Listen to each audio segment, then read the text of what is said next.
are the few to be partners any big change from the first time and this time? Just in terms of the I was trade minister like 20 years back. Yes. So in these 20 years, lot of সার্বিকভাবে বিশ্ব ব্যাংকের সাথে যে আলোচনাগুলো হয়েছে very positive.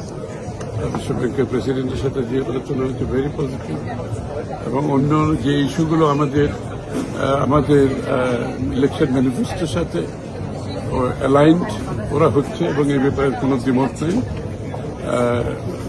এবং IMF এর বিভিন্ন উইংস, IFC সহ আমাদের দেশে যে ব্যাংকের যে সমস্যাগুলো আছে সার্বিকভাবে ওগুলোতে তারা রোল প্লে করতে চায়। আর in the mid time IMF এর সাথে যে আলোচনাটা সেটা অব্যাহত থাকবে, কারণ আমরা অনেকগুলো ইস্যু সলভ করেছি, কয়েকটা ইস্যু এখন আলোচনার মধ্যে আছে। সেটা আমরা আগামী 15-20 দিনের মধ্যে এই ইস্যুগুলো আলোচনার মাধ্যমে সমাধান করার চেষ্টা করছি। তারপরে সেখান থেকে সামনের দিকে এগিয়ে যাবো। চলমান একটা প্রক্রিয়া, এটা তো এমন না যে আজকে যেগুলো যেগুলো এখন আনরিজলভ রয়ে গেছে ওগুলো আমরা আলোচনা চলবে, এটাই সিদ্ধান্ত হয়েছে। এবং সেটা আগামী 15 দিন পরে আমরা আলোচনার পর আমরা সিদ্ধান্ত নেব।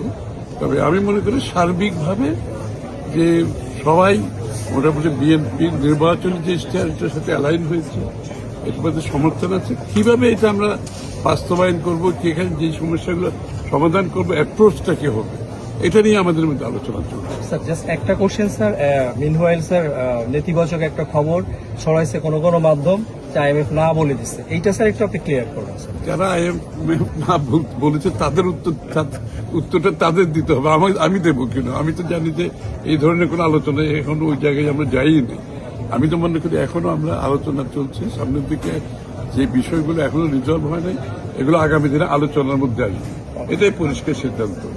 সুতরাং হ্যাঁ না তো বলার কোনো সুযোগ নাই। আর এটা বুঝতে হবে বিষয়গুলো একটা চলমান প্রক্রিয়া, এটা কোনো একদিনের সিদ্ধান্ত না, 1 ঘন্টার সিদ্ধান্ত না, এটা চলতেই থাকবে। আলোচনা 15 দিন পরও আবার আলোচনা চলবে, তারপরেও চলবে। এইসব হচ্ছে this is all work in progress, চলতে থাকবে এবং যত যেতে থাকবো আমরা এর মধ্যে সমাধান হবে, এর মধ্যে আমাদের কাজও চলতে থাকবে। এক্সটেন্ডেড ফ্যাসিলিটি আমরা যেটা চাচ্ছি আশা করতে সেটা আমরা পাবো স্যার। অবশ্যই আমি তো বলছি যে সবাই মধ্যে একটা পজিটিভিটি আমরা দেখতে পাচ্ছি। বাংলাদেশ নতুন সরকারকে তারা সমর্থন দিচ্ছে, নতুন সরকারের যে ম্যানিফেস্টো সেটার প্রতি তারা অ্যালাইন হয়েছে। এরপরে তার বলার কিছু থাকে না। Thank you so much. Thank you. This is Andy Fair.